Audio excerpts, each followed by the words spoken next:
Everyone, I'm Tian. I'm the music director of the Pioneer Valley Symphony, and this week we are doing Carmina Burana here together with our friends from Illumin, but also the Pioneer Valley Symphony Chorus and the Young Persons Choir of Hampshire County.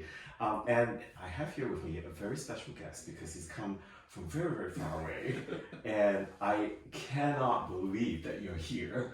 And I am super, super, super psyched that you're here. So would you introduce yourself? Absolutely. Hello everyone, I'm Patrick Dailey, countertenor hailing from Music City, USA, Nashville, Tennessee.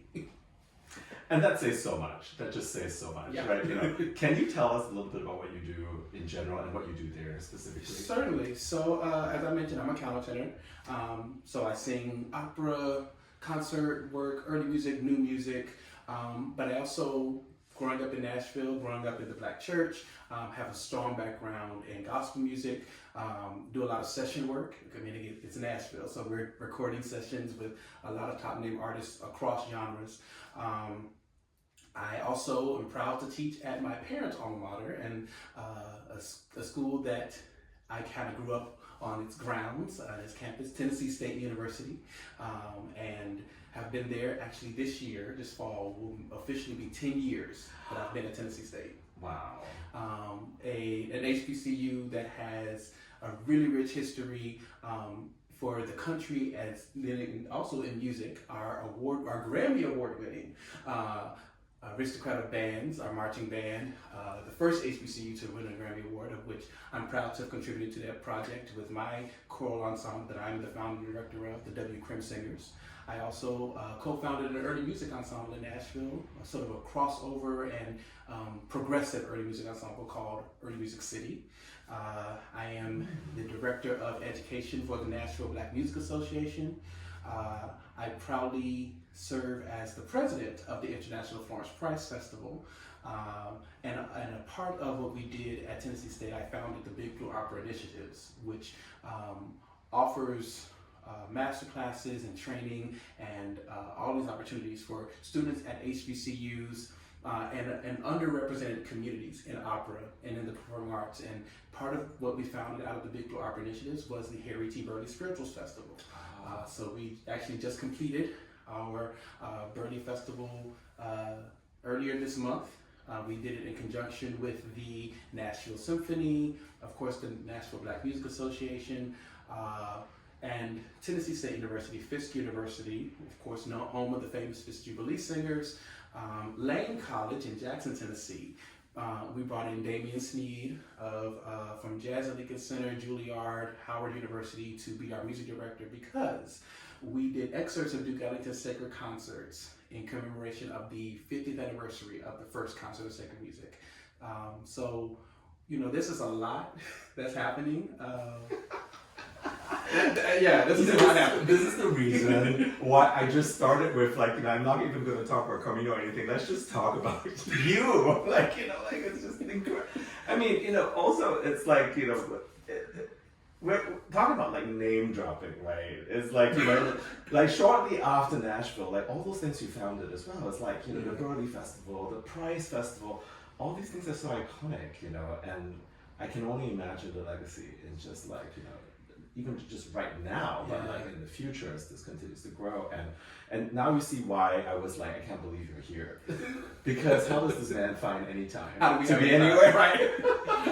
The question always is, when do I sleep? I do, and when I do sleep, I sleep well. Once upon a time, or are we talking about like? No, regularly. Like, listen, it's nothing for me to pop a melatonin and go and knock out. But no, you know, you spoke about legacy, and that's so important. What I realized, again, I'm going to start name dropping again. I was recently made the artistic director designate of the National HBCU Choir, the 105 Voices of History, and that's an honor for me because I was in the inaugural choir in 2008, where we sang at the Kennedy Center to a sold-out crowd. And this was a choir representing students from as many HBCUs as possible, right? And I realized, being a part of that group, I heard these voices. I saw this talent, and I realized, so many of our students, particularly from HBCUs, but students of color and disadvantaged communities, and then that's even going into advocacy around disabled folks and queer folks and all of this. Like, I realized so many people don't get the opportunities. Mm-hmm. How can I take what I learned and pour it back? Yeah. So I realized in that moment, being a part of that choir, I said, I want to be able to take these things from, yes, my alma mater, Morgan State University, proud to graduate there, but also from Boston University, where I got my master's. And from any opera that I'm doing, or any orchestra that I'm working with, any great conductors that I'm working with, and great musicians, that I take all this information and bring it back to communities who need it and who deserve it. And then further to that, empower them to still build on legacy. And whatever it looks like, whether they are going to go into classical music, or whether they're going to go into other genres, whether they're going to become the administrators, whether they're going to found organizations, whether they're just going to be, and it's not just, but whether they're going to be really strong contributors to society, as parents, as advocates for the arts, and as advocates for community. We want to make sure that they are empowered to do that work. And so my hand is in a lot of things, because I see the value, what it did for me, and I see the value that in what it has done for other people, and we have to keep that going. Another way of saying is that you're a man of mission. Yeah. And that's one of the things that's always been something I really admire about your work. That it's so thoughtful. I mean, what this means also is that you have limited time, you have limited resources. You've had to be very, very careful with what you choose to invest yourself in. Yeah. In order for all of this amazing work to happen, because there's just not enough time in the day. Right. Otherwise, and which is, of course, then I feel like one day we need a whole TV series about all the things that you're doing, and every one of those things could be a separate episode. Separate series. I want. I'm here for that. I want to make a plug for myself to be involved in the food one. Oh yes, yes. We've already decided. So y'all don't know this, but we've already decided that Tian is coming to Nashville at some point, and I'm taking him to every historic Black food spot known to man. But then we also have amazing Asian food in Nashville too. So people don't, again, there's so many of these things are converging, and have always been engaged with across time and across history and across the centuries. So we are so excited to sort of continue to build bridges. And I think even talking about being in legacy and in purpose, as a lot of my friends and I talk about, or moving with intentionality.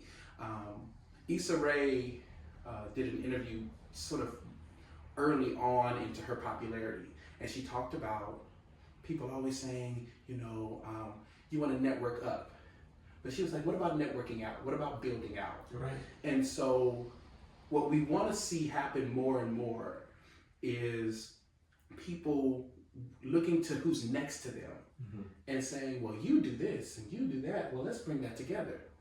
Even this production, even this performance of Carmina Burana, you've mentioned all of these organizations that have come together to make this happen. Whether it's from the schools to the youth choir, to the players, to the singers, to the choirs, to everybody's bringing, as one of my favorite radio personalities, Karen Hunter, would say, everybody's bringing their brick. And so that bringing of the bricks builds a fortress that is really, really powerful. So, I mean, that's really how these things get done. We don't do them within a silo, within like contained spaces. We really do them in a village. One thing I also we do them together. We do them together. Yeah. Maya Angelou said, "I come as one, but stand as 10,000." And so that means that the people that I'm next to, the people that are coming, the people that have gone on, the people that are still here but have taken a step back, our elders in particular, we use all of those resources and we ball that up and we bring that, and that's the punch, that's the mighty blow that births so much beauty and progress and greatness in our world. Mm-hmm.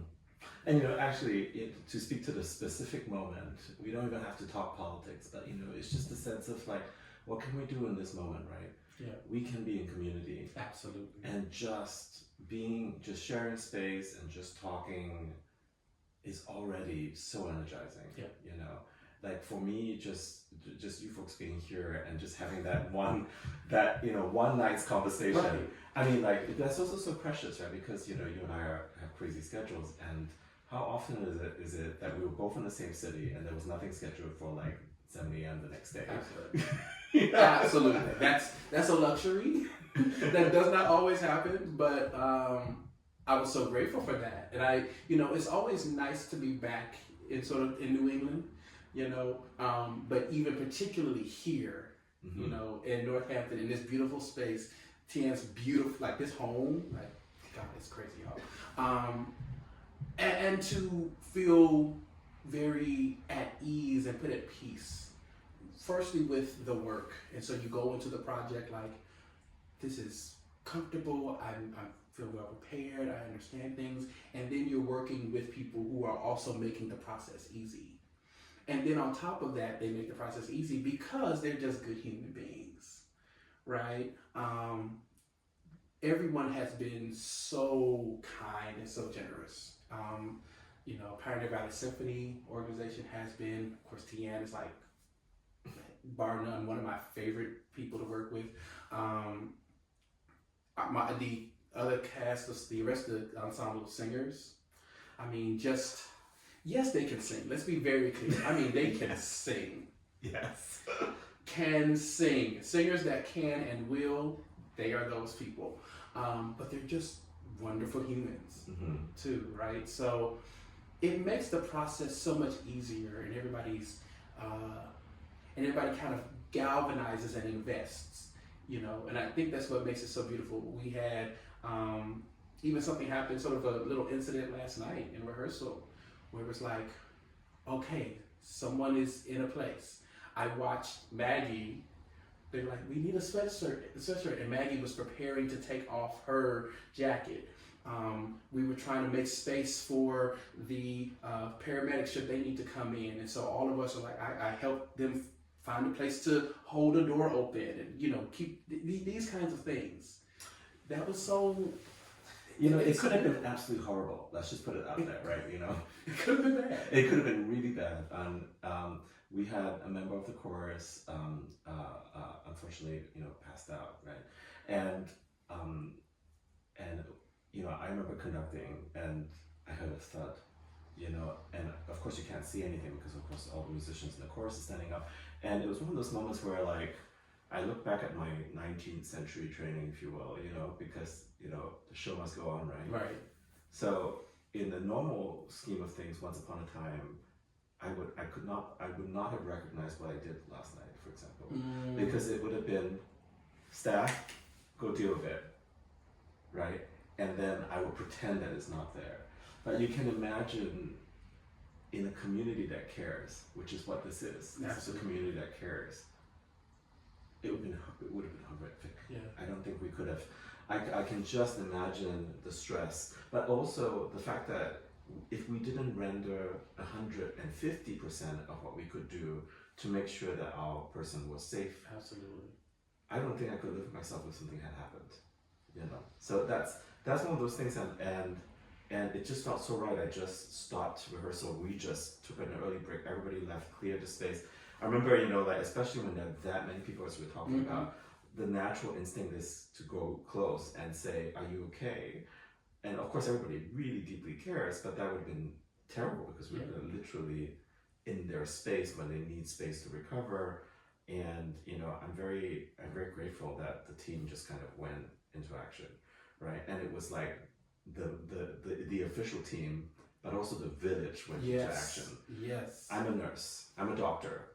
The people went straight up. Like somebody call 911. I'm calling 911. Yeah. As a result, the EMTs were on site with in 3 minutes. it was, I very quick. I was like, how did they like kind of apparate? You know, they just appear. But I was really relieved, you know. And one of the things they brought was something that monitor the heart, you know. And I got to see that in action. And honestly, I was also relieved to see that things were going back to normal. Yeah. And so we could all collectively go back to normal and actually work on this. And you know, what a metaphor for what we can do for each other in these moments, right? Absolutely. And then actually they even sat and watched a little bit of rehearsal later, you know, and because they still want to be a part. They still want to be a part, you know. And I remember also like I was really worried because they were walking down the stairs, like they had very, very slowly. They didn't need a stretch anymore, but they were getting assistance. They were walking with another member of the chorus and walking down the stairs. And I didn't want to start up the music suddenly and like, you know, startle them just as they were like slightly discombobulated coming down the stairs. So I waited till like everybody's feet were firmly on terra for you know, just like and sit down, and then we made a start, and that was the first thing we said. It was like, thank God, everything's safe. Everything is safe, you know. But yes, but you know, I think about like last night too, coming off the stage of rehearsal. You know, I, in typical fashion, you know, I'm thinking about, have we taken care of everything? Yeah. There's just so much that, you know, that happens at any one moment, and sometimes I just think about the luxury and the absurdity of doing something like this, you know, because it's like, how many people on stage? Like hundreds of people on stage. So many people. It is so many people on stage. It is so many people on stage, right? And you think about the butterfly effect of everybody's lives, right? You know, of the thousands. I mean, let's just talk family members of the people on stage. Thousands of people's lives were affected by these guys practicing swan, you know, the super difficult tenor bass chorus, or any of the very, very hard things that are in this piece, and then how everybody's been hearing them drill it, you know, and it's just really remarkable. And you know, I remember I came up to you afterwards because you know, I haven't told you this yet, but like several people came up to me, including people who had played.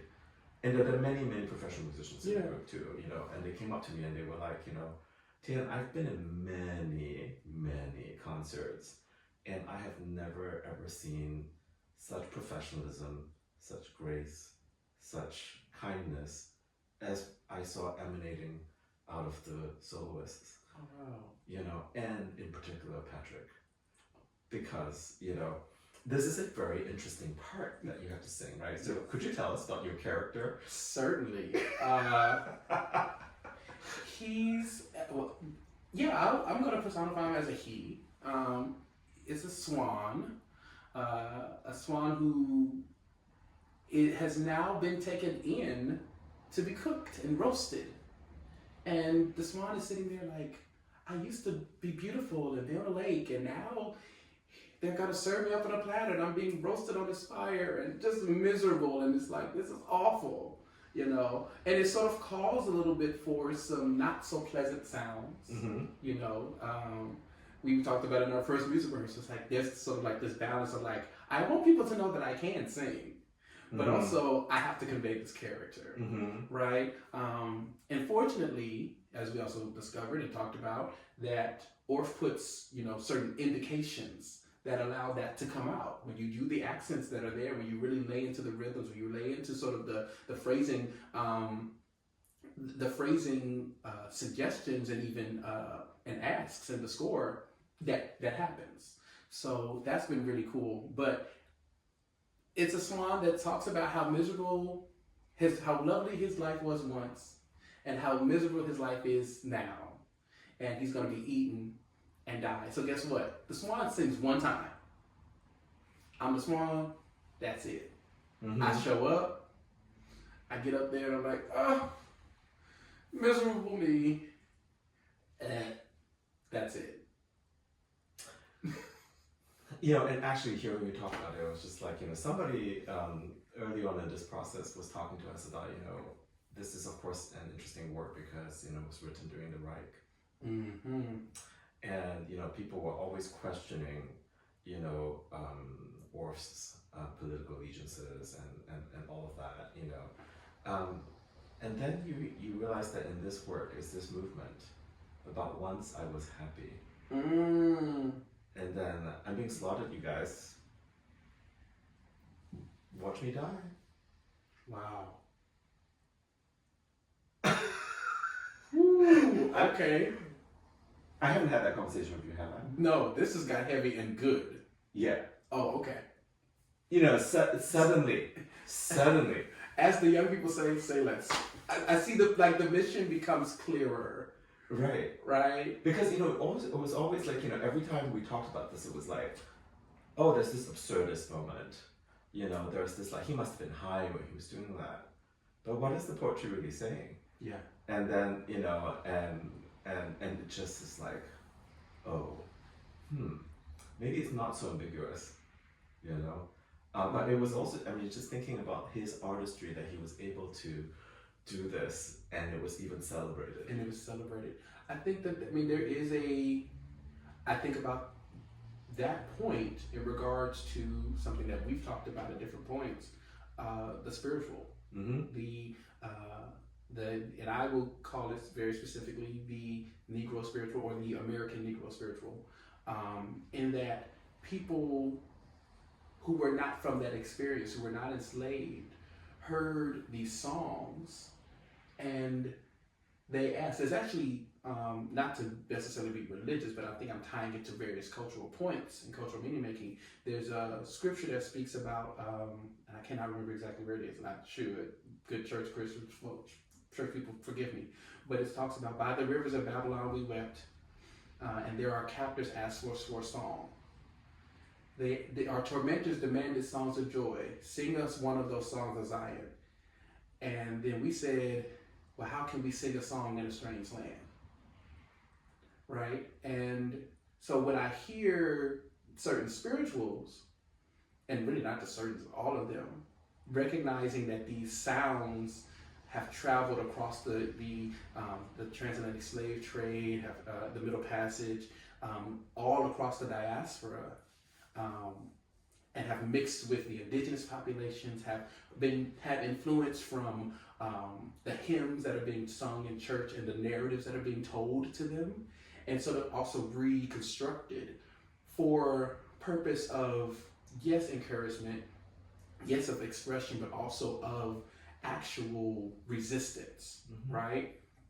And people heard those songs, and someone just would say, oh, sing that little ditty again. And you don't know that I'm like this.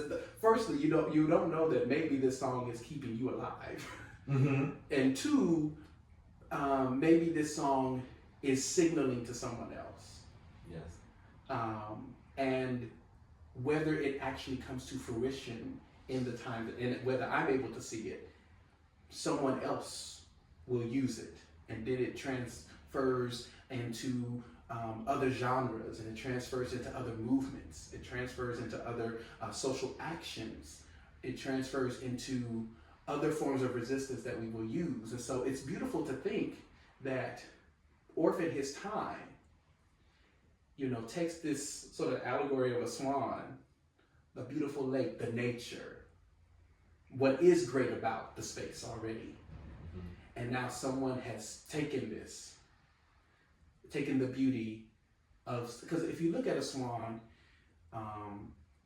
there is sort of a beauty and somewhat of a queerness to it. The angle, the body, its ease and float on a lake, and how does it sort of survive and move in these ways, right? It doesn't stick to something that is so strict. But others said, oh no, we want to have this and consume it, and take something of it, and now we can possess it. There's a lot to sort of unpack with that. So you've given me even more to sit with, which I'm really excited to play with for this performance, but also just in the future. And don't be surprised if there's a think piece. Yeah. That comes out about this. That's a beautiful tie. I love that. Yes, and actually, to further the point, right? In the score, it doesn't say for countertenor. Absolutely. So, it was originally scored for a tenor. Mm-hmm. And, it's one of those things, it's almost like a trick for conductors, right? Because if I read literally the manual, the instruction manual, and it said, hire a tenor. Okay, hire a tenor. Okay. And I can imagine the tenor showing up and looking at this, it's like, well, I'm actually going to have to sing completely not in my voice. Absolutely. Which that itself is like a great symbol of the swan. Yeah. Because the tenor not singing his register. Mm. And also, if you think about where those accents are placed, if you're a tenor trying to sing a falsetto, it's exactly where you're going to squawk. So there's, like I did briefly think about but I thought I couldn't put my colleagues through this, and plus, it was a fantastic excuse to bring you up, Listen, I'm not mad. I hear your point. Also, that's cute. I'm glad to do it. I think the other, that's interesting. I know for myself in particular, a lot of countertenors, people recognize. I had an undergrad, I was doing a competition. I won't say which one, but I was doing a competition, and there can be some countertenor bias. A lot of times, some people really love countertenors. You're reclaiming that.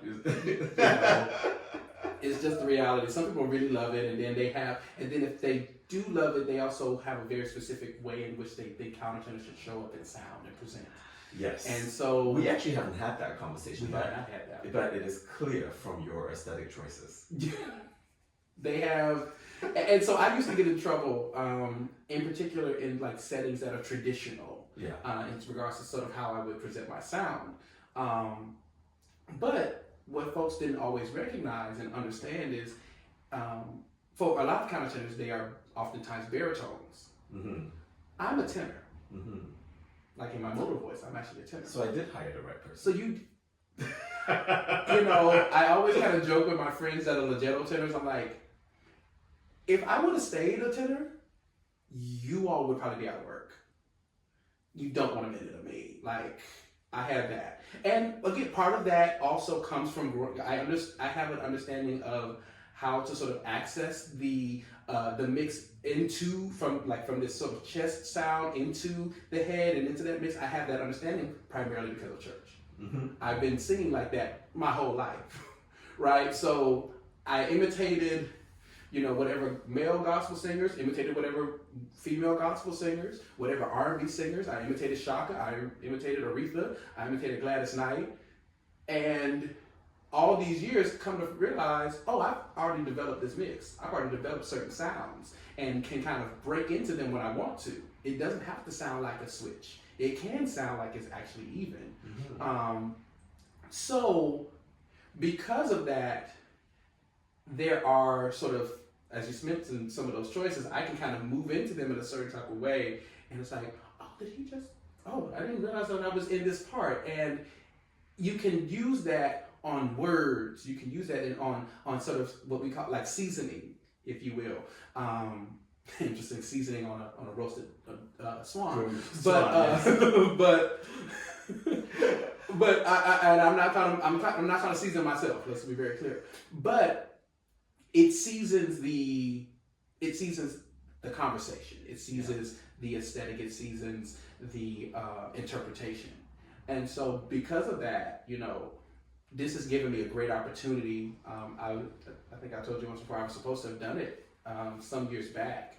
And there were some complications, with the organization and how the contracting was handled. The organization did rectify it in other ways, but I had not gotten to sing this piece. And that's okay. And now we're here to sing it. And I'm here singing it with a dear friend, with Maggie, who I have worked with before. We've worked with the same organization out of Boston, but we all have not worked together.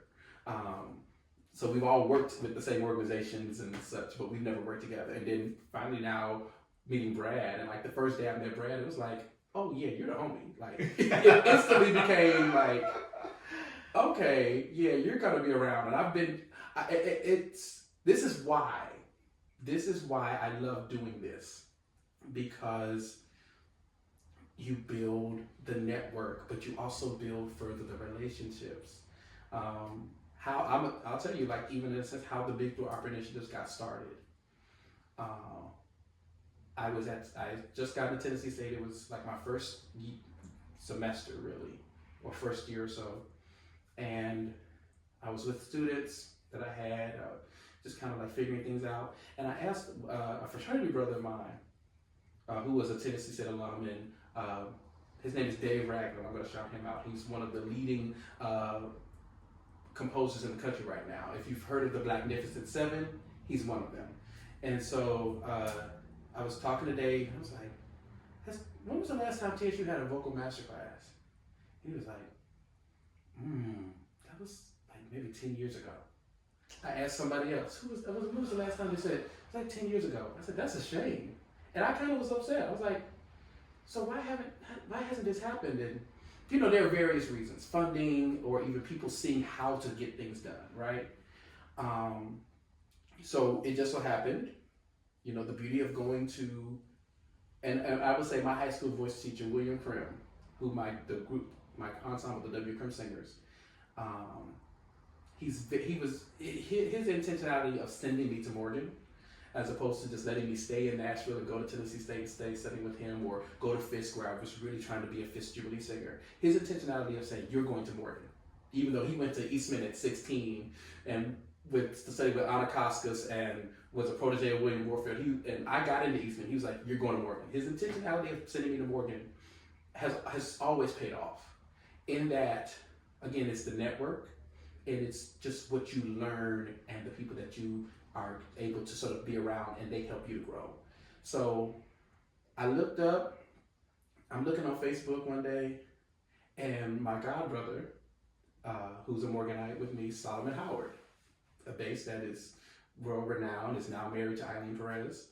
Solomon was like, yeah, I'm coming. He was putting on his Instagram or Facebook, I'm going to be in Louisville for the Kentucky Opera. So I text him like, hey, yo, what you doing on such and such date?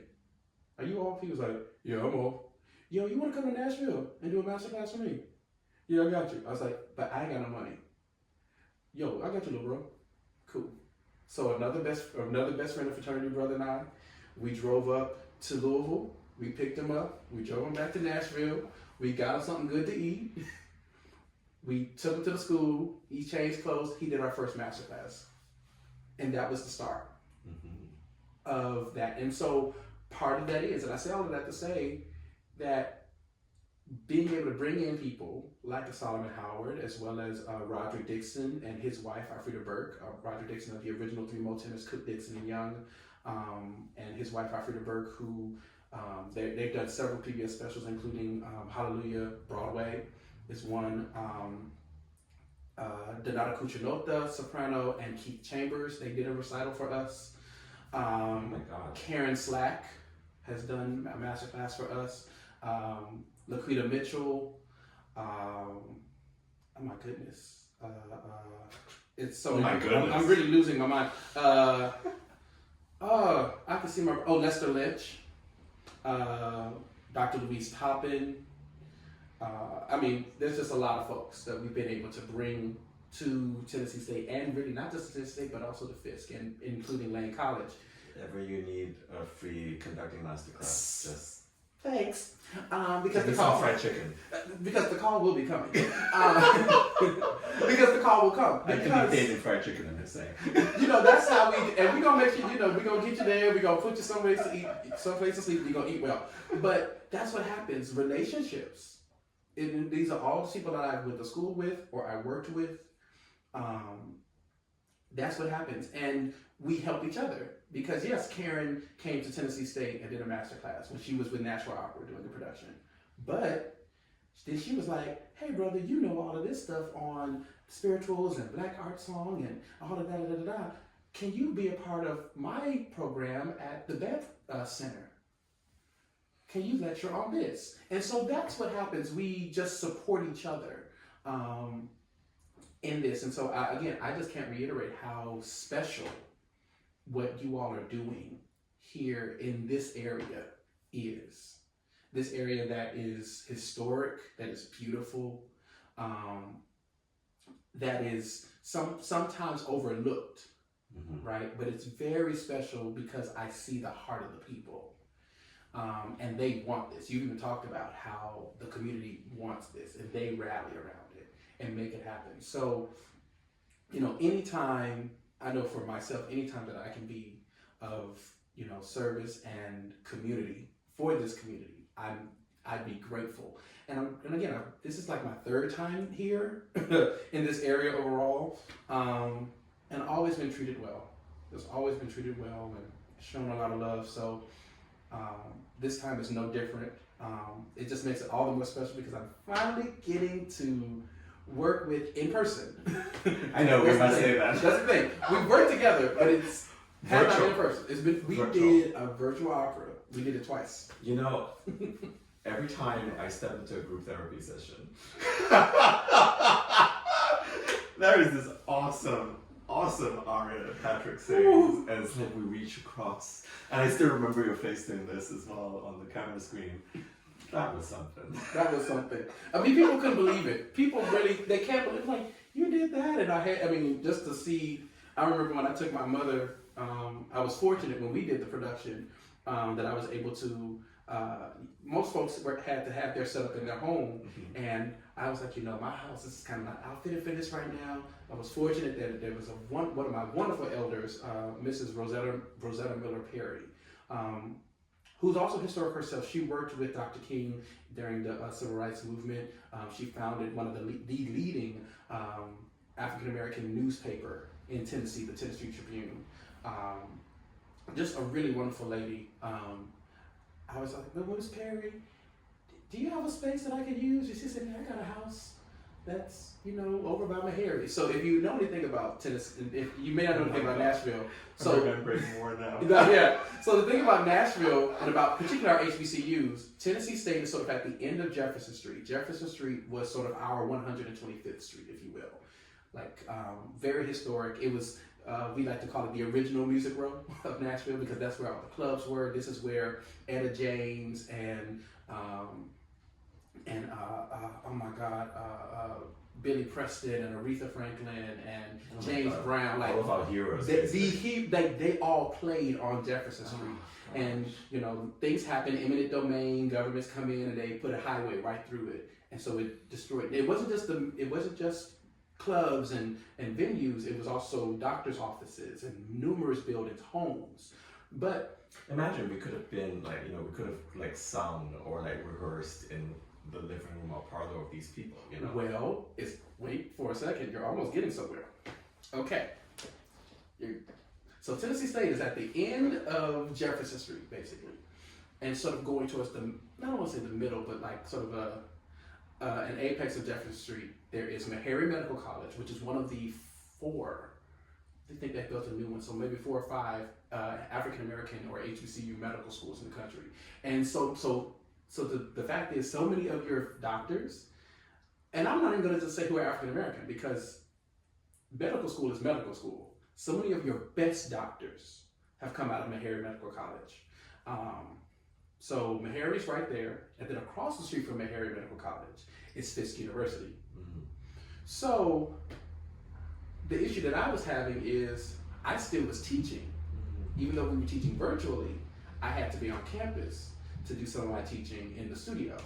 So getting back home to teach in enough time for our rehearsals or productions was a challenge. I was like, well, what am I gonna do? I need to find some place that's gonna work. Asked Miss Perry, she had a home behind, she has one of her properties is behind sort of near Meharry Medical College that she does rent out, but she wasn't renting at that time. So I asked her about it. I said, sure.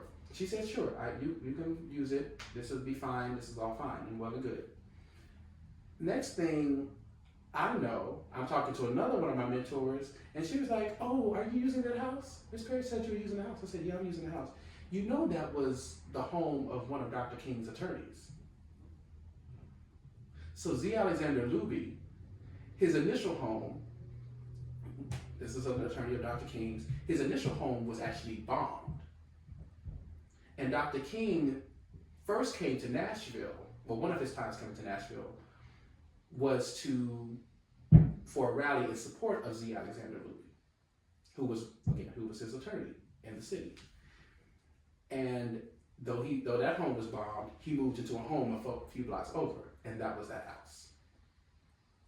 So I was in Z. Alexander Luby's home.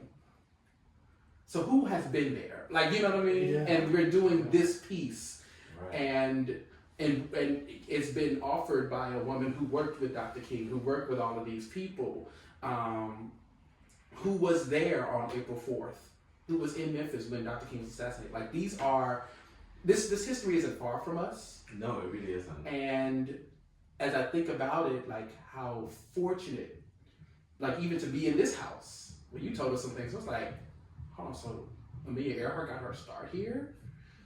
And then I think one of the last times I was in this area, I drove around and I found like the Sojourner Truth like sort of memorial, and it's adjacent to the home that she was in. I was like, this is really wild. And understanding that so many luminaries of progress for our country and for our society and for our world have touched these grounds. You know, it's really beautiful. It's so empowering. We're pretty much out of time, but you know, I just want to say that like that house across the street from us was one of the endpoints of the Underground Railroad, and you know that it's documented, and the places where people sheltered, it's still perfectly preserved in a basement. So it's crazy. I mean, like the kind of history that we're dealing with here. But you know, and thank you so much. Thank you. Thank you for having me. Yes. Absolutely. Like more conversations. Yes. Yeah, we can do this all day.